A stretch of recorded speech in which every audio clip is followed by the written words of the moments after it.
What's up, Christmas Joes? I want to talk about what to get your Secret Santa if they like books. So,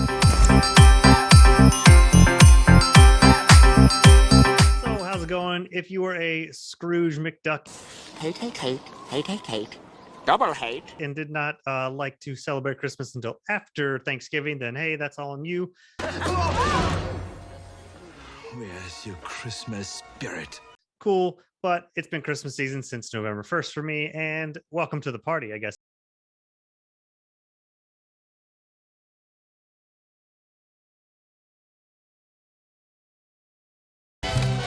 So today, well, first, thank you for coming back to my videos and watching them and putting up with my Christmas spirit. Please, drop a like, comment, all those good things down below, and subscribe if you have not already. I don't do all the content like this all the time, obviously because it's Christmas season, but I just had to. So today, I want to talk about Secret Santa gift exchange for books. Sarah! Oh my God! If you do Secret Santas a lot, or if you're put into Secret Santa, whether it's for your work, for your group of friends, maybe on Discord, I've heard people talk about wanting to do a Secret Santa that way. Now I want to talk about what to get your Secret Santa if they like books, or if you want to get them into books or anything like that. So I'm going to talk about some basic genres and or subgenres.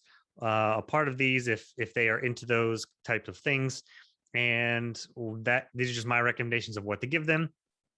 One thing to note before I really get into it is that I tried to pick out ones that were not like the mainstream big time name books. So what will not be on this list is anything by Brandon Sanderson, Joe Abercrombie, nothing Wheel of Time, Malazan, Stephen King.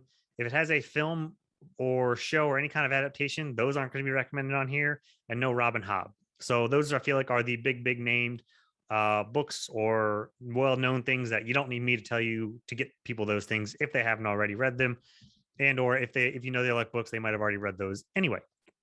I have one or two other pretty popular series on here, but I still wanted to put them on there because they're good, and I will have multiple for some of these prompts as well. And hey, feel free to take these prompts, take whatever, take this idea, and what would you give a Secret Santa or your Secret Santa if for these different categories? Feel free. I don't care.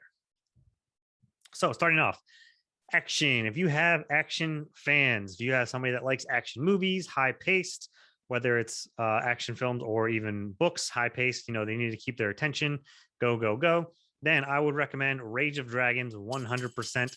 I still haven't read Fires of Vengeance, but I heard it's a lot of the same stuff.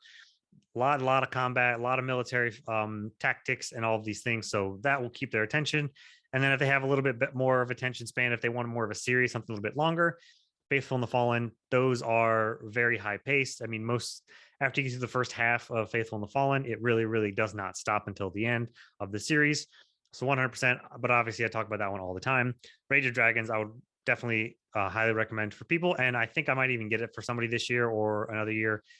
Next, history. If they like history, historical things, if they like like certain shows like The Last Kingdom or Game of Thrones, stuff like that, that Renaissance-y or whatnot type books. Bernard Cornwell. And I know I said I wouldn't recommend anything that has film or movie adaptations, but Bernard Cornwell has a whole bunch of series. It's not just The Last Kingdom. He has the one about King Arthur, that trilogy. He has like 2 or 3 others. He has a ton of books. So anything by Bernard Cornwell, however you want to say that, anything by him, his books are fantastic, and they always get really good narrators for his books. I've noticed that because I've listened to the Last Kingdom one, Saxon Saga, and the first book in his about King Arthur, and the narrators are spot on with those. So 100%, especially if they like audiobooks. And other than that, I would say David Gemmell. I haven't read anything by him, but I've heard great things, and a lot of people love reading his books, and it's been recommended to me tons and tons of times, especially when I talk about anything Bernard Cornwell or Faithful and the Fallen. Next, mystery. If they like murder mysteries, if they watch those types of murder mystery shows, maybe it's Bones, maybe it's something Sherlock based, something like that. If they like mysteries, then Chestnut Man, I've recommended this one a bunch of times. I absolutely love this mystery thriller. Very good. Other than that, there would be the Sebastian St. Cyr series, which I mentioned in the past as well. I have a whole Would You Rather, or not Would You Rather, why you should read the Sebastian series. So both of those would be fantastic. The Chestnut Man is just a standalone mystery thriller. is set in the Scandinavia. The serial killer leaves a little chestnut man every time they kill someone. It's fairly long, but very very good. And then Sebastian series is very Sherlock Holmes esque. Even takes place in London. It's basically Sherlock Holmes, but 100 years earlier. Main character is Sebastian, and he is a rich guy that decides to start solving murders because of a couple of different occurrences that happen. Next, all right, getting into something a little bit different. If you are, or if your Secret Santa really likes a good bromance, really wants a good bro down, a good bros trip, whatever, that sort of camaraderie that you get within the fantasy world, I would say Greatcoats and Kings of the Wild. Both of these fantastic books to give to the people that just love those types of um, bonding and characters and friendship and quest. All of those. Kings of the Wild and the Greatcoats, highly recommend both of them. They are fantastic reads. Both of them have their own comedy as well, so they can get all of those elements: the action, the comedy, the story.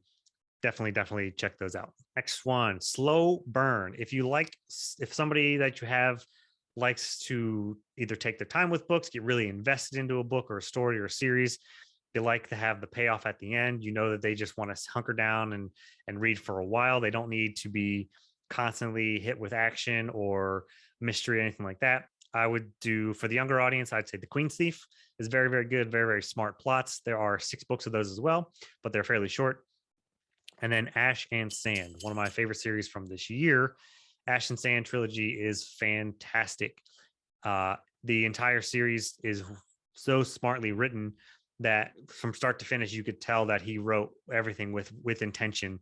And there's things in the 3rd book that reveal stuff that happened in the 1st book and explaining what and why that happened. And just the payoff is fantastic. So a little bit more of a slow burn. There's definitely plenty of action in Ash and Sand, but 100% recommend it for those that like the payoff. Next, let's talk about magic. So if you like magic, if you like magical worlds or magic in your worlds, or like Mistborn, if they've read those, then Threadlight series by Zach Argyle, I would definitely recommend. Book 1 is very much an introduction and setting up for book 2, and book 2 really takes off and really grows the world and the magic and the depth of everything.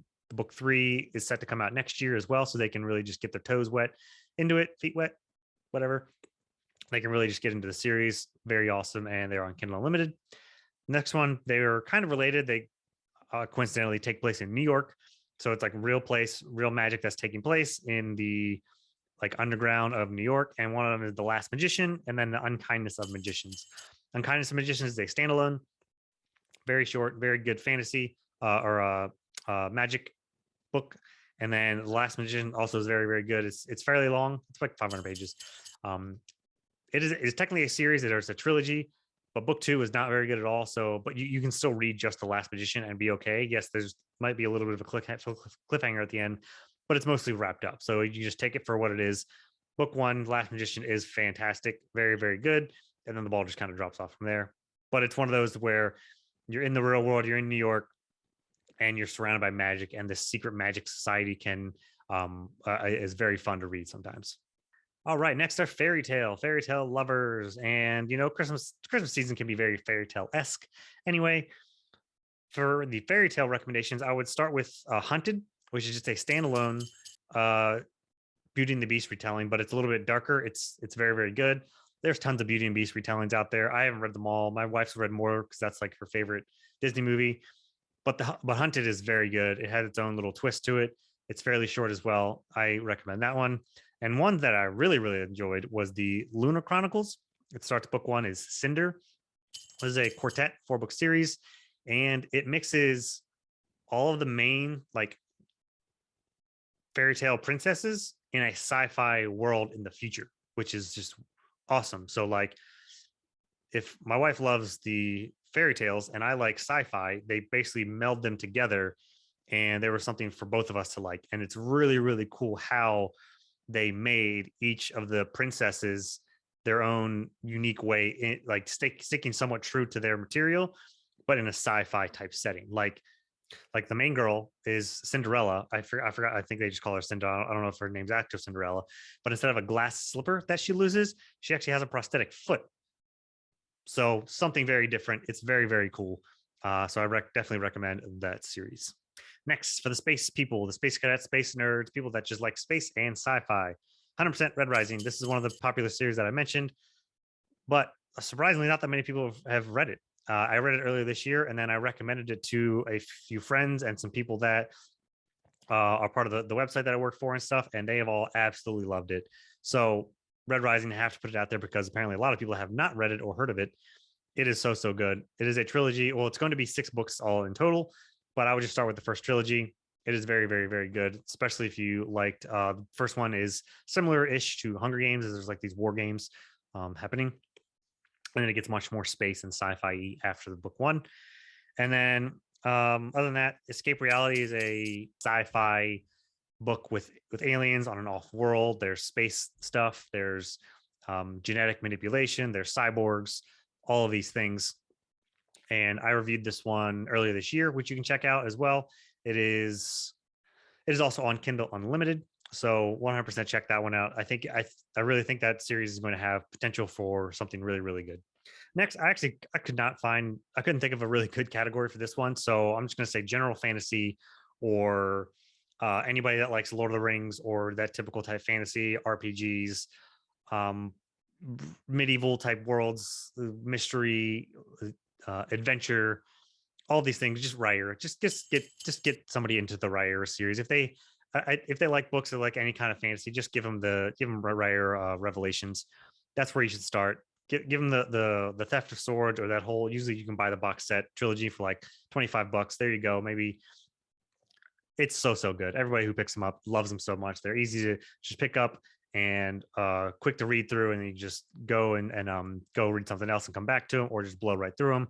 So I just had to find a reason to bring up Riyria because it's like one of the best and perfect book series to give someone, because it can fit so many people, and most people do enjoy them. And it also plants the seed for the rest of the series because there's so much in that world that Michael J. Sullivan has been writing.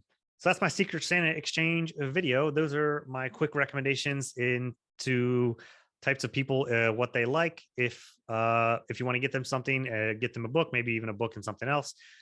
Get them something. Don't just get them a gift card. Gift cards aren't personal. Gift cards aren't fun.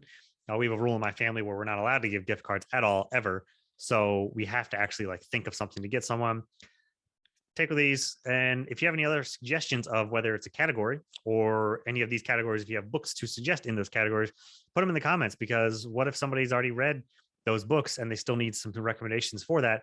Put them in the comments. Let me know, let them know, so people can see what to get people for Secret Santa with books, what books to get other Secret Santas. And let's chat more in the comments later.